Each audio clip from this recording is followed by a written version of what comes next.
ஒரு பெண் மகிழ்ச்சியுடன் அழுது கொண்டிருந்தாள். அதே சமயம் எதிர்பாராத விதமாக அவளின் முன் ஒரு நூடுல் தோன்றியது. மேசையின் மீது அந்த நூடுலை பார்த்தவுடன் அவள் ஆச்சரியத்தில் உறைந்து விட்டாள். உடனே சுற்றி பார்த்தாள். தன் கண்களை தேய்த்து பார்த்தாள். அது உண்மையிலே அவளது கண்களிலிருந்து விழுந்தது என்பதை உறுதிப்படுத்தினாள். சிறிது தயக்கத்துடன் அவள் அந்த நூடுலை எடுத்து வாயில் போட்டாள். மெதுவாக சுவைத்தபோது அது அபாரமாக ருசியாக இருந்தது. பின்னர் அவள் தன் பாட்டிக்காக ஒரு சூடான நூடுல் தட்டை எடுத்துச் சென்றாள். பாட்டி ஒரே சொட்டில் சாப்பிட்டதும் அருமை என்ற ஒரே சொல்லில் தன் அனுபவத்தை கூறிவிட்டார்.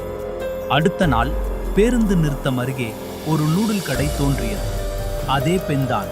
அவள் விற்கும் நூடுல் மிகவும் சுவையாக இருந்ததால் மக்கள் அதனை வாங்க கூட்டமாய் வந்தனர்.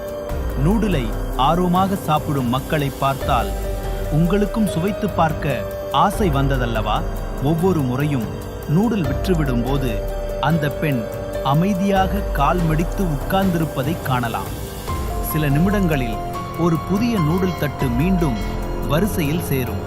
இவ்வாறு அவள் வருமானம் சம்பாதிக்க ஒரு வழியை கண்டுபிடித்தாள்.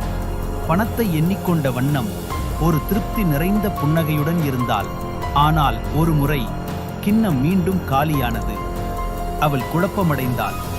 ஏனெனில் இப்போது அவளால் அழவே முடியவில்லை. அவள் சுவற்றை கால் அடித்து வலியை ஏற்படுத்த முயன்றாள். துக்கம் தரும் திரைப்படங்களை பார்த்தாள். தன்னுடைய கணவரின் எலும்பு கலசத்தை தவறவிட முயன்றாள். ஆனால் எதுவும் பலனளிக்கவில்லை.